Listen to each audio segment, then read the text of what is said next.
Okay. So, welcome to our webinar, our financial foundation series. And people may not realize part of the financial foundation is your employees and how to reward them and what really motivates them. Um, I have my wonderful guest, 𝗟𝗺𝗱𝗲𝗄. He is quite amazing individual that I've known for over a year. And he is a leadership and business coach and founder of Built to Benefit.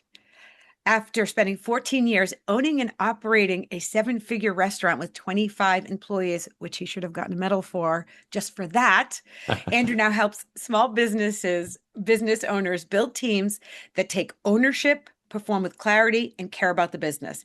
His work focuses on simple leadership systems that help owners clarify expectations, acknowledge the right behavior, reward results, and empower employees to go. And he is especially passionate about creating employees who care. We all need this, and not through hyper pressure or generic praise, but really through clear expectations, because we all know the worst thing is unspoken expectations, making intentional acknowledgement, practical systems that make great behavior easier to repeat. Welcome, 𝗟𝗺. Thanks, Elisa. Super excited to be here today. I am too, because anybody that's here has heard me talk about our reward system that we have implemented it in our company. And it is all thanks to 𝗟𝗺, because Mm. I met up with 𝗟𝗺 and I love my team. Anybody that knows me, I love them. They're all rock stars. But I wanted them to have an investment in what we were doing Mhm. and to feel really rewarded. And 𝗟𝗺 helped me build it. And I, when I tell people like what we do for our clients, they're like, you do for our team? They're like, what do you do? Can you share that with me? And so I just share 𝗟𝗺's information and say, talk to 𝗟𝗺. He's got a magic wand. Well, so I'm gonna ask you a couple of questions about how, so if an owner feels like their team doesn't care as much as they do, is there a place to start? Like what, I mean, besides reaching out to you, but like, is there something they can try? Like, you talk about praise. Like, does how does that work? Yeah.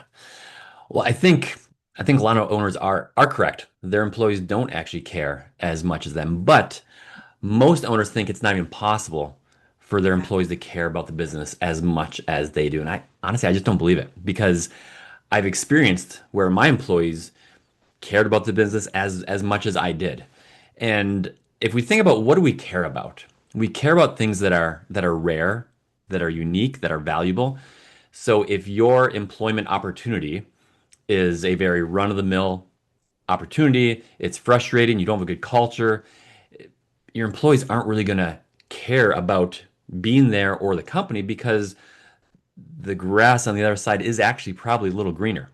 But if you can create a culture and put some systems in place where this opportunity that they have to work for you, to be an employee, is rare and special and unique, they can actually care a lot about that. They can, if they know their options, if someone has one opportunity for a job, and there's no other jobs in the world, and they need a job, they're going to really care about that job because their options are limited. If there's a Yeah. plethora of equal opportunities, then they don't care as much. So you can, there are things you can do to where you can take a standard employment opportunity, make it a unique employment opportunity where it's different than what other employers are offering. You mentioned it earlier in the intro. I think there's four key parts, and it's first is clarifying expectations. I do this with so many of my clients where, we have a job description of here are the things you do. Now go Mhm. do it. But we have different backgrounds, different expectations, different educations. You may work for one company where this was the standard of Mhm. quality, and then your company's here, or it could be vice versa. And Yeah. without those expectations being really crystal clear, work can really be frustrating. And so Yeah. we have clarifying expectations. Then we have acknowledged behavior, which we're going to talk about a little bit more today. And that is seeing people for who they are and who they can become.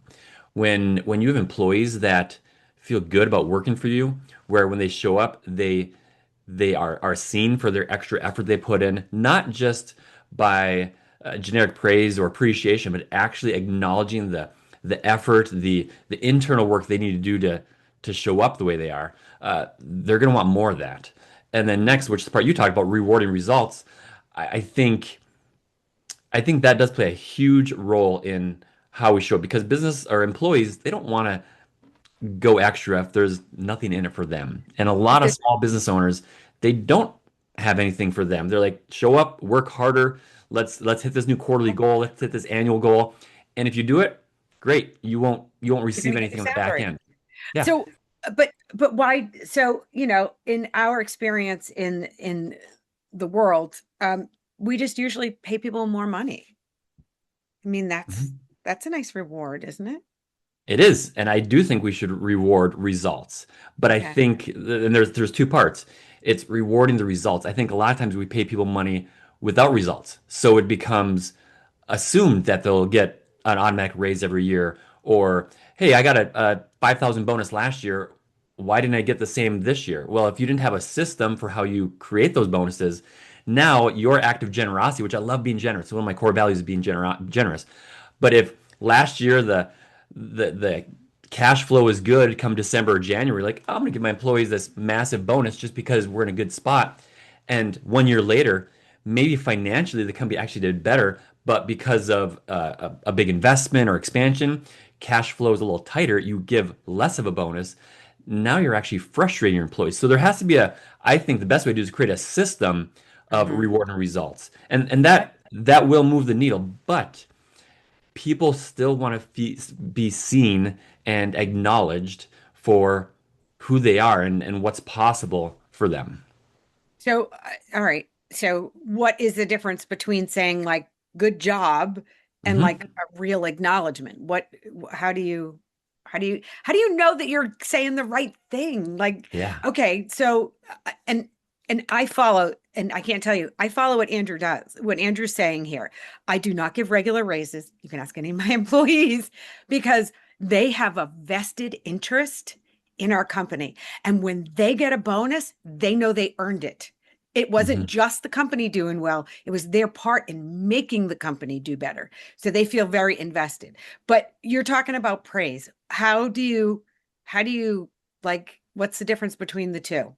How do you know you're doing it right? Well, here's some examples of general praise. Okay. So it's good job. Thank you. I appreciate it. Great job today, everyone. Keep it up. Thanks for your help. And those aren't Oh my bad. God. Those are How those many are times have we say those all the time? we do. And that's a good thing. But Yeah. it's Okay. it's not as powerful as it could be. It's a weaker version of But it's okay to acknowledging say someone. that. Like, I Yeah, there's think, nothing wrong. right. It's Yeah. okay to say that, like, even on a daily, like, hey, thanks for doing that. Great job. Great work on this, Mhm. blah, blah, blah. But when you want to make the impact, what do you There's say? a, there's a lot more opportunity gifted to employers to make an impact on their employees than just showing appreciation. Mhm. So I'll give you a couple acknowledgments. These are short ones. Okay. Uh, you're becoming someone I can trust with more. So that now starts to speak into their beliefs about themselves, their Yeah. beliefs of what they can do, their identity. Another one is you handled that like an owner. They may not think of themselves at that level. I'm not saying they're an owner like officially, but just the No. idea of showing up differently. So if you can plant that seed of possibility that, wow, you really handled that like an owner, or another one, you really showed up like a leader today. Some people in your company may not think of themselves as leaders. I'm just an accountant. I'm just a bookkeeper. I'm just an engineer. I'm just Yeah. the day laborer, the admin. They don't identify with this title of leader. So if you can Yeah. plant that seed, now they go home and they think, huh, Elisa mentioned I showed up like a leader today. Maybe I am a leader. Maybe where am I a leader at home? And they can start, Yeah. there's this butterfly effect where it's not just at work, but if you Mhm. start planting these ideas of possibility and belief and identity shifting inside our employees, they can actually show up to their spouse, to their family, in all areas of life. And Yeah. yeah, I was just thinking the same thing. I'm like, we say these things to our kids. like Hmm. all the time. Like when they do something like, wow, that was so adult of you. And then they start to get all, oh, really? Yeah, Thanks. And it works with employees too. My it God. does. And one example, so my wife, we bought a house a year ago, and it's got a lot of projects. And I'm fairly handy, but some of the projects are above my pay grade. And I was walking through the house with a tool belt on in the middle of some project, and she said 4 words. She said, "Andrew, this house suits you." Oh, And that phrase has stuck with me for a year. If she'd have said, "Hey, good job on putting that cabinet together," or something, I wouldn't remember. But yeah. when she said that, she was speaking this idea of possibility and identity into me and saying, "Andrew, we took on a big project, but you were built to do this, and I'm seeing evidence of it, all from 4 little words." So there's there's thank you for doing that, or there's you I belong love in that. that room. So, okay. So I want to put that into an employee phrase. Hmm.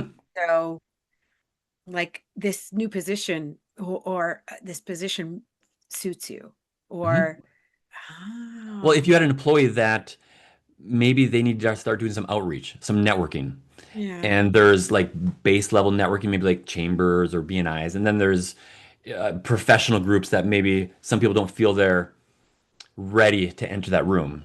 If you were to say, Julie, you belong in that room.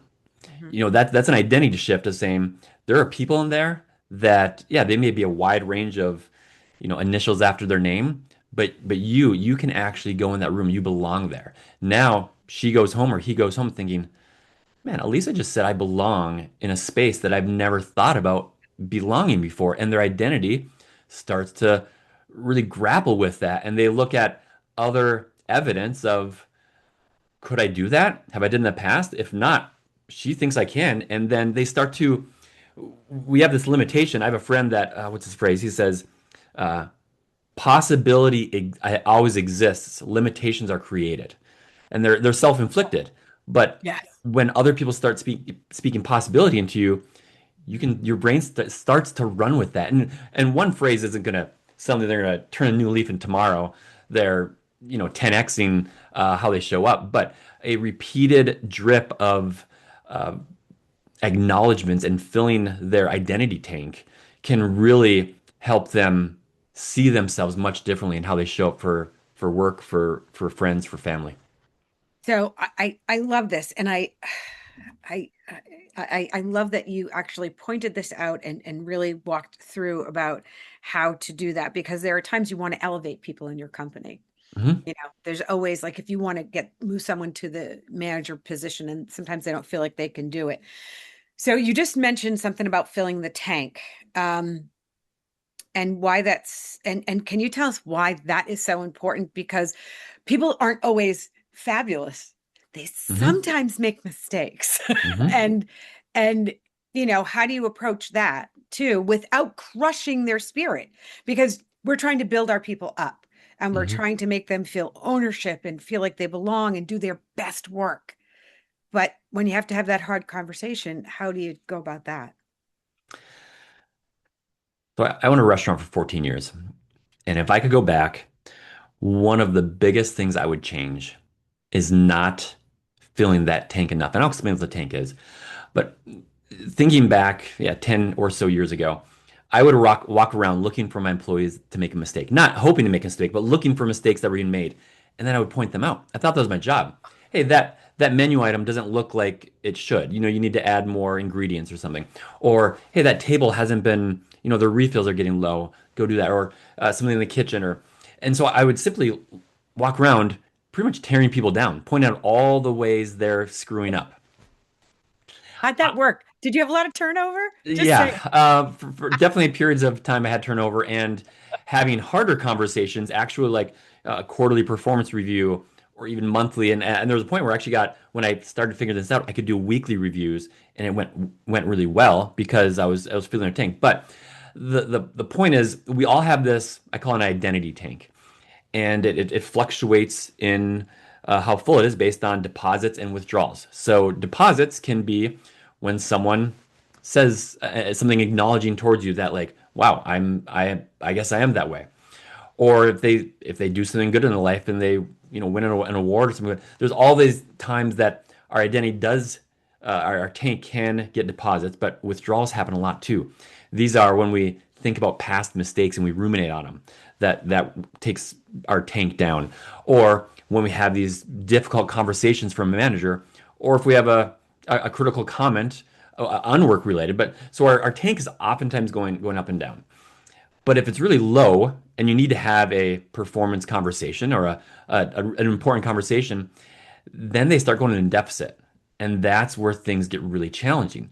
So if you, as a leader and as their employer, can make a habit of making deposits, not to appease them or to please them or to make them happy, but truly to let them be seen and Mhm. out of service them, out of building them up and like I said, speaking possibility into them, then when that quarterly review comes around, there's two areas that we just need to address. You don't have to beat around the bush. You don't have to avoid it. You can say, these areas you are doing excellent at, but these areas actually need a lot of attention, and I'm going to show you why. And oftentimes, and we've done this a little bit of this work, they actually should know how they're doing before entering that room. They should Yeah. know what their performance looks like. It shouldn't be a big mystery or a surprise when they walk in the room, but that's for a different subject.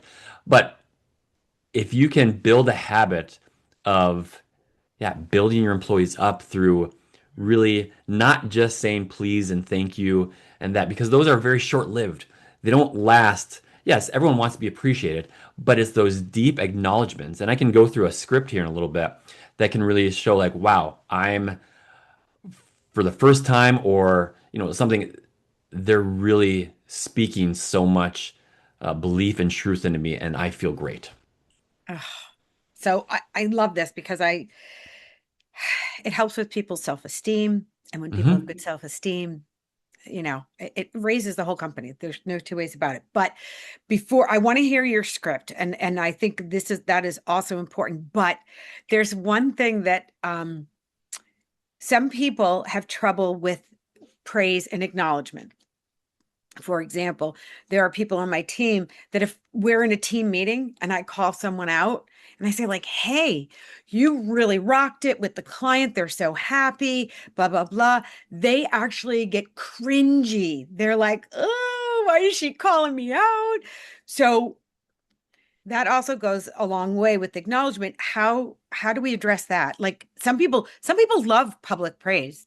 Some people are like, "Yes, that's me. I've arrived. Yes, put me in the spotlight." But other people hate that. So what do you do with that? I think you can start to figure out what people appreciate and when they don't. Some people love the spotlight, sometimes they don't. It's not going to serve them if you know they don't want to be in the spotlight and you throw them up there on stage. So Mm. you can very easily acknowledge them privately. You can do it over email, over internal messenger, or in person. It's not. There are times where publicly it really makes a lot of sense because you can also demonstrate the impact that their work is having for others as an example and use them as an example, positive example of when you step out of your comfort zone, when you start making an impact, here's how it can really impact the company and benefit the company. But Yeah. if you have employees that really would not feel comfortable with that, you can acknowledge them privately. And then you can also say, do you mind if I share this? And it can even be just in a weekly newsletter that you send to internal newsletter to your team. It doesn't have to be on stage, but you could say, Sarah did this and this, and here's, this has been a difficult uh, thing for her to do in the past, but she's been working on it and she did it, and now the impact on the company is X. So you can do that where she's not getting it all, red-faced in front of people, but Yes. you're still seeing like, oh, here's someone that was here. They took some action and changed the way they think about themselves. Now they're acting here. Yeah, let's celebrate that. I love that you mentioned the internal newsletter because we have one and we've had one for years and years. And that is the one place that people who don't, want to be called out in a meeting, you can figuring out your people. I've been able to acknowledge people there who don't like because it's finite. They don't have to look at anyone else's face and be like, "Oh, did they make a face? They don't have to, it's very black and white. It's there, it's on paper, and it's over. Hmm. So that's actually a really good one because it's sometimes it's really hard to acknowledge those who are shy and those who are um, probably most needing it. They have. Possibly. Yeah. So can you go through your script about this? Like, because I would love to hear that about Yeah. acknowledging Absolutely. people. So there's four parts, Okay. and it's clarity, acknowledgement, results, and empowerment. I'm going to go through each part here. Let me find it here. So the first part is clarify exactly what they did. So a lot of times it's easy to say, thanks or great job today, but they may not even know what exactly part of the job you're referring to. So if we can get really clear on exactly what you're talking about, that's step one. Mhm. Then the next part is the actual acknowledgement. What internal effort or mindset did it require? And I'll give an Mhm. example at the end. The third is the results. What impact did this create? And lastly is empowerment. How does this reflect your values or inspire others in the team? And as an example, I want to acknowledge Janet for handling that client when they got heated. So that's very specific action. Uh, Janet kept her cool. So that's sort of that internal behavior when things, uh, Janet kept her cool, which allowed us and the client to stay engaged. So if the client got heated because something happened, maybe historically, the phone call, the meeting ended abruptly, and I was like, man, we're going to lose this client. But instead, Janet kept her cool, which allowed us to keep engaging in the conversation. That helps us better serve our clients. That's Yeah. the results. We can better serve them, even when things outside our control happen. Actually, all of that was the empowerment that allows us to serve them, even when things happen outside of our control. We can still serve them. So that can really, and that that would be that could be awkward to say it out loud. Those all those lines. So that would be a great for an internal newsletter. But a Yeah. shortened version is uh, you Hmm. you made that client feel seen and they didn't leave angry. Like Yeah. in the past that you didn't do that, and now Mhm. you're saying, hey, you have the capacity Mhm. to help clients feel seen, because that's usually if clients are frustrated, they feel, wow, the person, the us, we're not hearing their perspective. And if you can do that, now you've told your employee, you have this skill. You have a skill you didn't realize you had. You just demonstrated it. Now you can sort of put that in your pocket and realize I can see other clients be seen and keep doing this. So that's a four-part script. So it's clarify exactly what they did, acknowledge the internal effort or mindset they needed to do it, what impact it created, the results, and last, the empowerment. What's going to be, how can others model that, or how is it going to influence the team? Oh my God. And it's contagious because once you praise someone, you set the bar.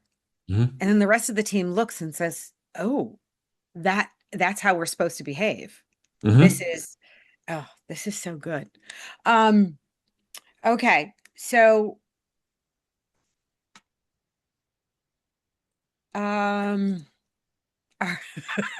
this is a question that someone actually sent in ahead of time. Okay. So, what um what are business owners unintentionally training their employees to do when they only acknowledge outcomes and not behaviors? So, is there something?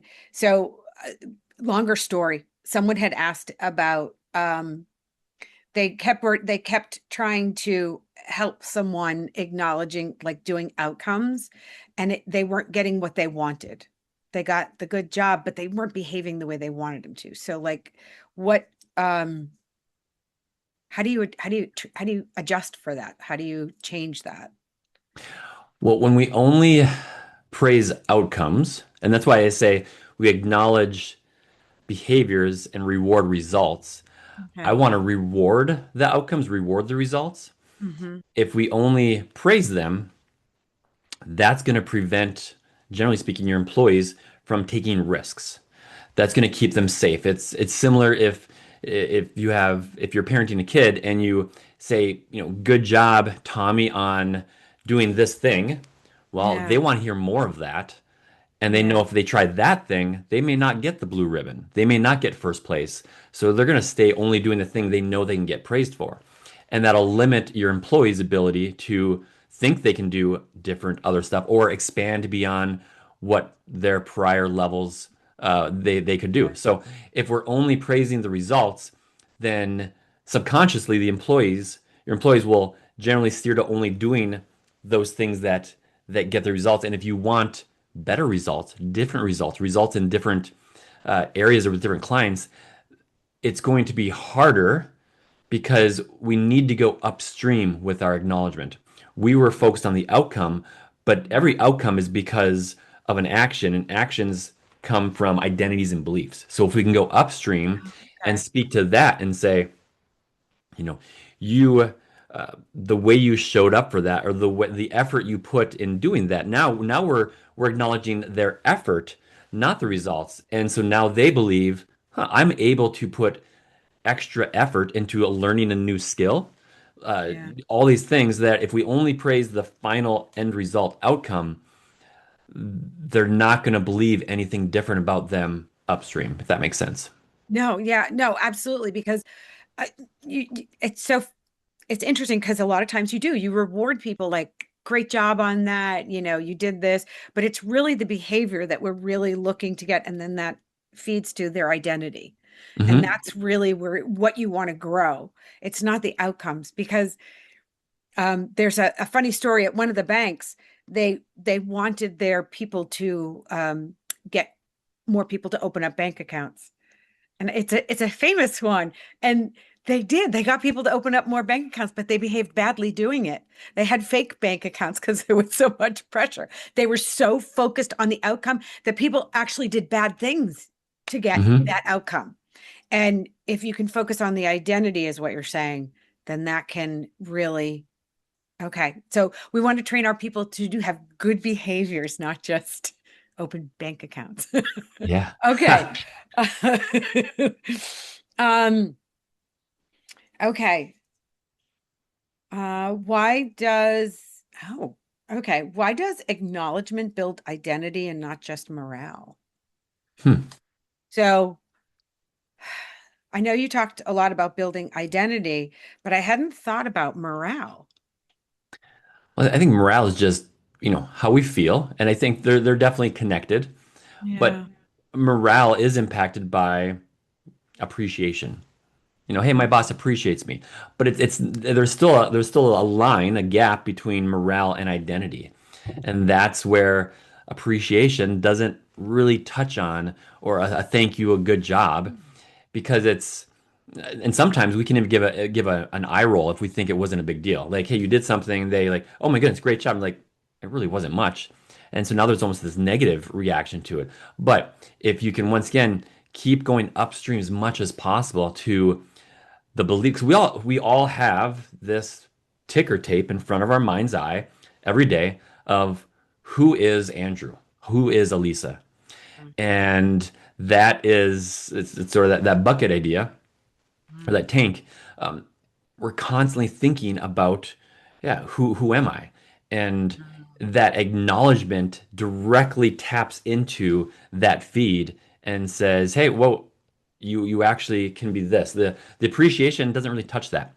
The Mm. thank yous and all that stuff, it doesn't touch that. But acknowledging someone, I think it's a superpower. I think it's an untapped superpower for all humans, but right now we're talking mainly for employers, that they can really, using just a couple small, doing a couple habits, building a couple habits of tweaking how they change language. And we're not doing this, you don't want to be fake about it. It has to be real. It can't Right. be flowery or made up. But if we can do this, we can just hit those core identity beliefs and they can walk away. It's going to still impact morale, but their morale is going to be impacted because their identity is shifting. Yeah, Mm. I've another story. I had a prospect that I was talking to, and he's like, Andrew, do you do any public speaking? Because you should. And we were about 30 minutes into a conversation that I'd never met this person before outside this conversation. And that line stuck with me because it's been on my radar, but and this was a year and a half ago. But I was like, that's not. I could never. We've all had this phrase, "I could never." We see someone doing something, Can't speaking do from that. stage. I could never do that, or skydiving. I could never do that. And these are these limitations that our identity Mm. puts on us. But uh, if John can do it, or Sarah can do it, why can't I do it? Aren't we really the same in many regards? And we're all much more similar than we are different. And Mm.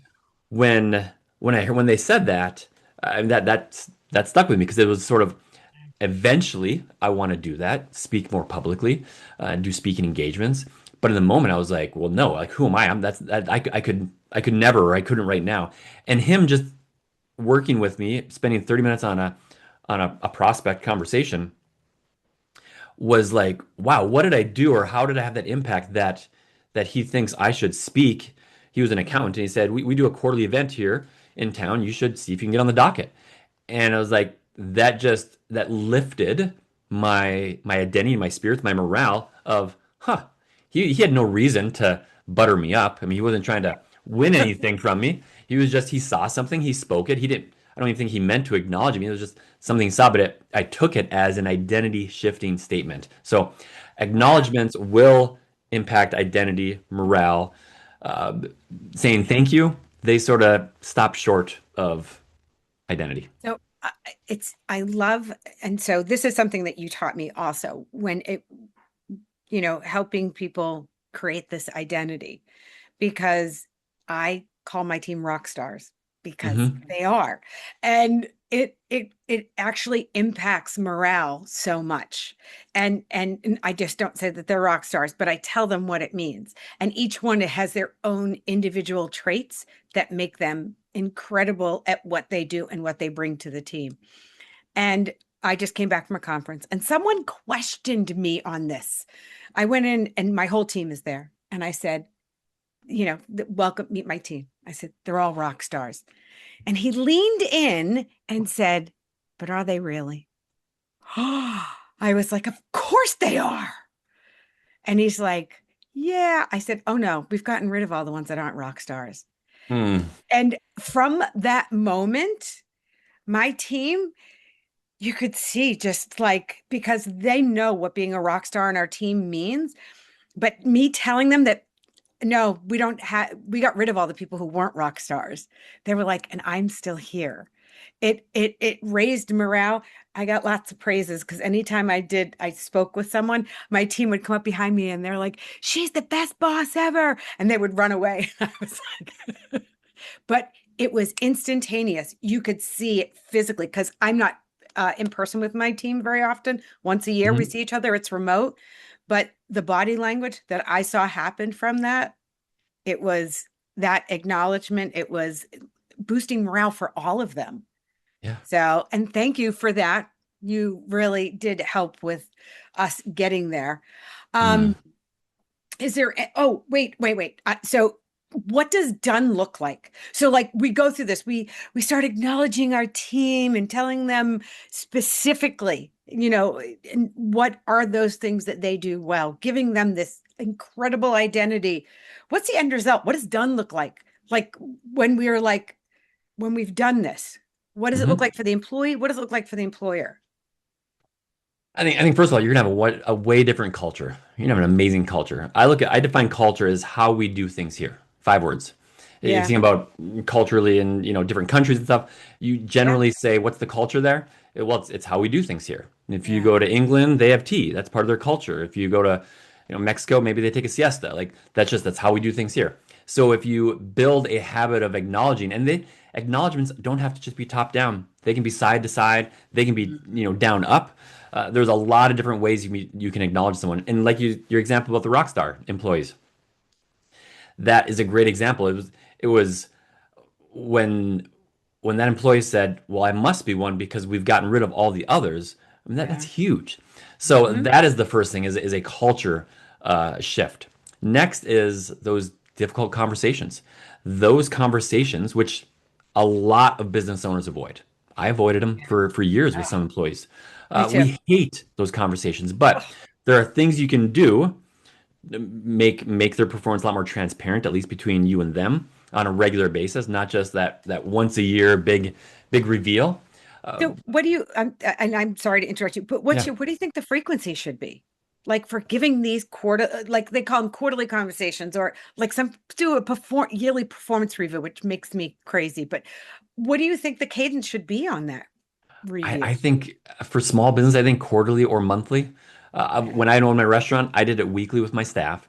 Okay. And same with bonuses. I look at bonuses with my staff. I did weekly bonuses, but for a professional firm, monthly or quarterly, Okay. way better than annual. Anything is better than Anything's annual. better than annual. Uh, I think so too. I have a client, and they would do an annual performance review, and then he said, we do go a whole year, and we come back and we look at what we talked about last year, and I was like, oh, we didn't actually make any progress because it was this big 2 hour conversation, and then we put the folder away, put it on the shelf, and went on. No check-in, no Yeah. nothing. So I think a quarterly rhythm is great. I Okay. think a monthly, at least, well, knowing your metrics and how you're performing, I think weekly or daily or monthly is ideal. Now, maybe not addressing them, but I think if Right. employees know how they're doing, uh, Yeah. I was taking my son to flag football one Saturday, 2 years ago. And I was like, hey, son, just so you know, they're not keeping score at today's game. And I could look in the rearview mirror. He was 8 at the time, and his shoulders just sunk. And I was like, what's wrong? He's like, Dad, what's the point? If we're not keeping score, like why bother? And I think it's human Wait, nature. A lot of business owners are scared to focus on the score, whatever the score is, whether it's profits, whether it's performance, whether it's revenue.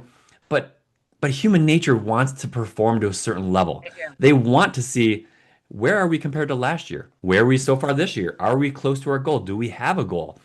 And I think if you can make those a lot more transparent, I'm not saying open book accounting where they know every dime and dollar that comes in and goes out, No, but but there are things you can do to make it more transparent to see, how am I actually doing? And honestly, if you have people on your team that don't want to know, they're probably not your rock star employees. You probably want people that want to know because yeah. they want to do a good job. So that's number two, Okay. So keep is score.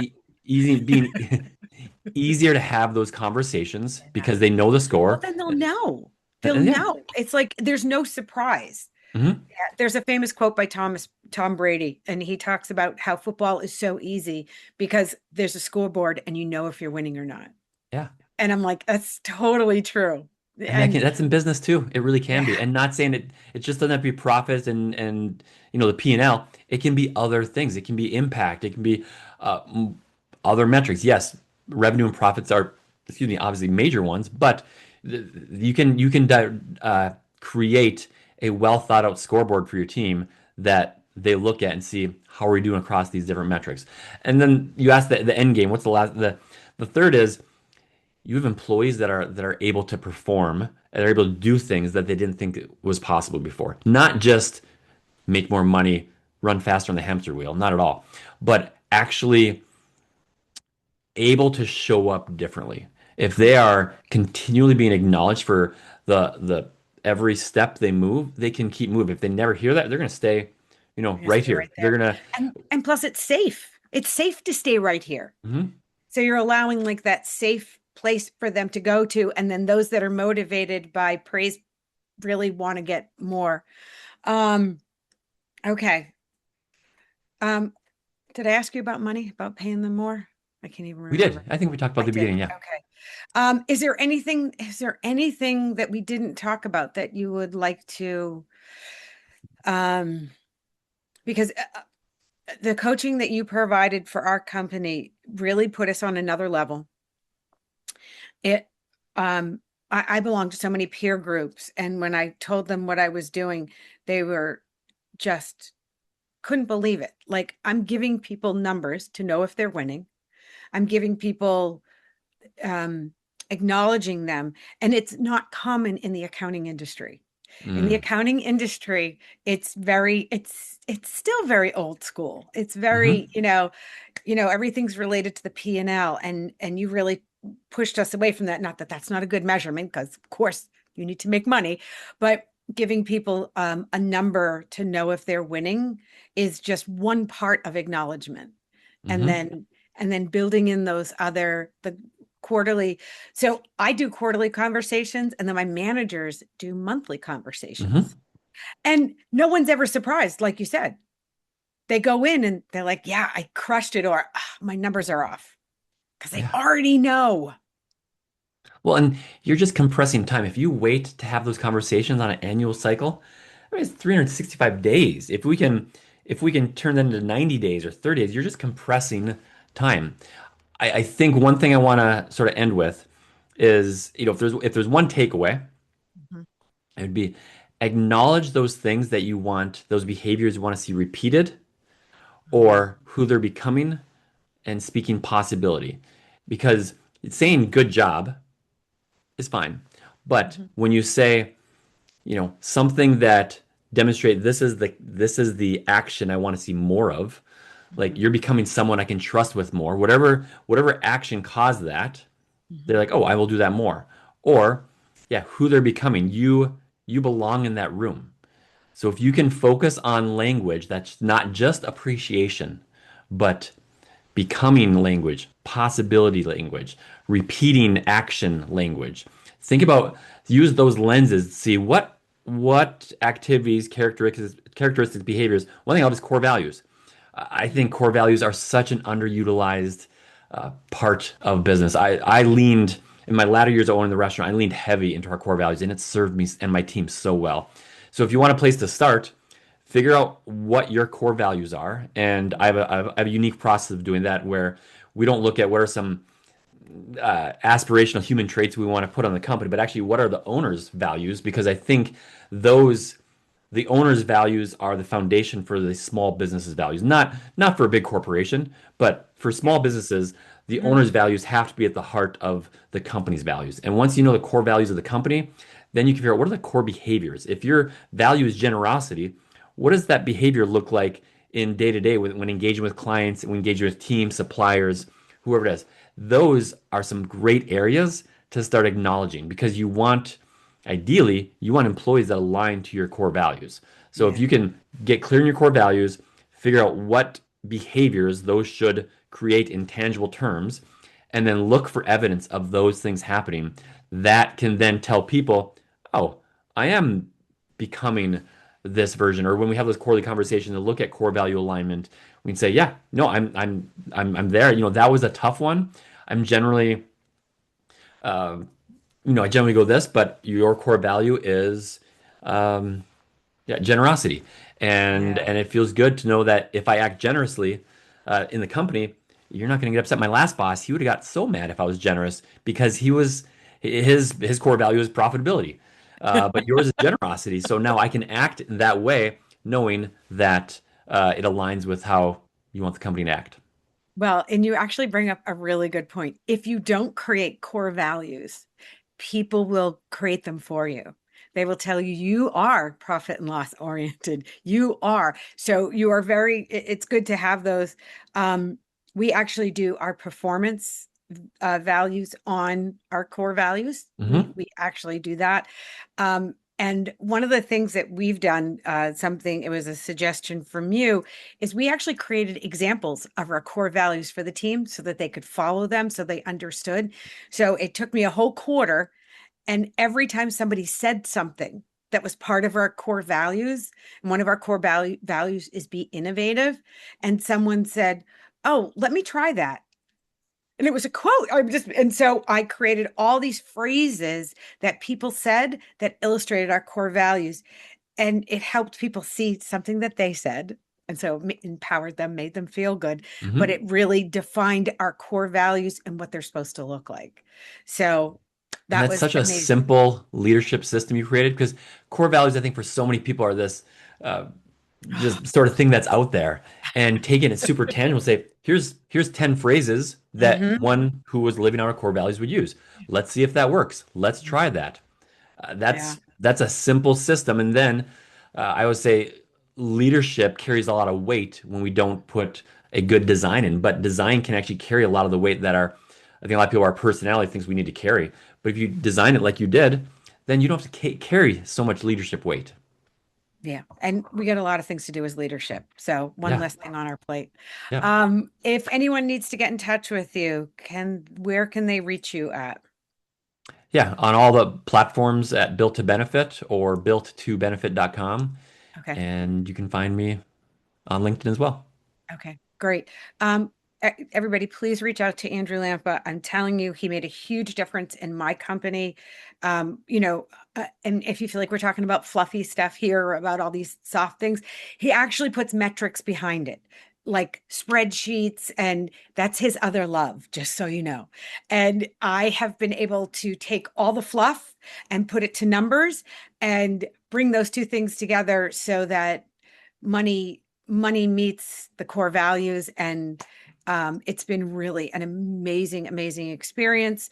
Thank you, Andrew, for joining us and Thank giving you. us so much information and so much knowledge. Thank you, everybody, for attending. It was great seeing you. We are off for the next 2 months, July and August. There will be no foundation series webinars. I'm going on vacation. So I will see everyone in September. Thank you very much. And we will see you next time. Oh, we're going to be talking about how to get ready to sell with, Ooh, oh, yeah, even if you're a solopreneur. Like, what can you do to get ready to sell, even if you're a solopreneur? Thanks, everybody. Take care. thanks.